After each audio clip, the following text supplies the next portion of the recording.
vrai ami, ce n'est pas celui qui rit avec toi. C'est celui qui saigne avec toi sans rien dire. Celui qui reste quand tout le monde s'en va. Celui qui te dit la vérité même si ça fait mal. Celui qui te soutient. Pas juste quand tu brilles, mais quand tu es au sol. Celui qui ne t'utilise pas. Il t'écoute sans te juger. Il prie pour toi sans que tu le saches. Ça, c'est un vrai ami. Le reste, mets-le de côté. Oh bah du coup, il doit pas rester beaucoup de monde dans vos vies là.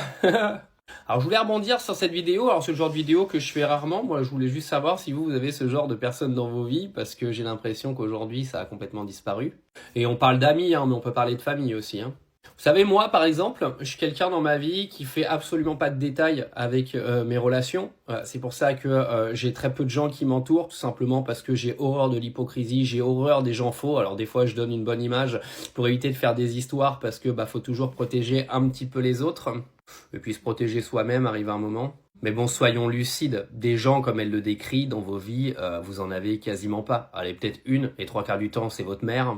Bon, qu'on se le dise, hein, maintenant les 3/4 des gens qui nous entourent, ce sont des gens qui ont soit besoin de toi parce qu'ils se font chier, ou soit ils ont besoin de toi parce qu'ils ont besoin de quelqu'un à qui parler, et t'es un petit peu leur éponge, t'absorbes un petit peu toutes leurs histoires, et puis une fois qu'ils auront trouvé quelqu'un d'autre, ils te mettront de côté. Bon, ça, vous allez tous vous ressentir là-dedans, non ? Ou soit, et ça je l'ai encore plus découvert en allant à Dubaï, des gens qui sont juste là parce qu'ils se disent que bon voilà, t'as un certain statut où tu peux leur apporter ça, et les gens font les gentils, et puis attendent en fait que tu leur apportes ce que tu dois leur apporter. Moi, de toute façon, je vous le dis, les relations purement humaines comme ça, j'ai du mal à y croire.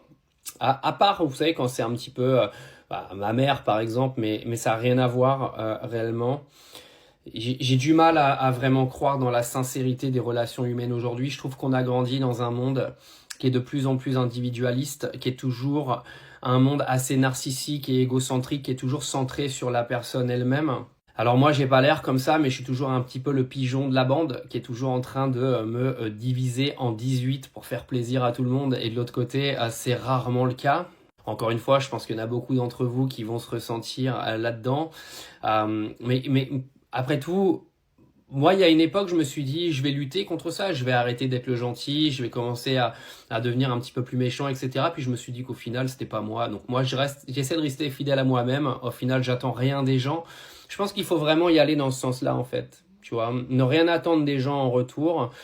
Donner si tu as envie de donner, ne donne pas si tu n'as pas envie de donner. Mais surtout, si tu veux éviter les déceptions, ne mets pas trop d'attentes dans les gens avec qui tu as envie de passer du temps, ou ne mets pas trop d'attentes, tu vois, dans les gens à qui tu donnes. Parce que mine de rien, pour recevoir tout ce que tu donnes, c'est très très rare les personnes qui peuvent te l'offrir, ça, hein.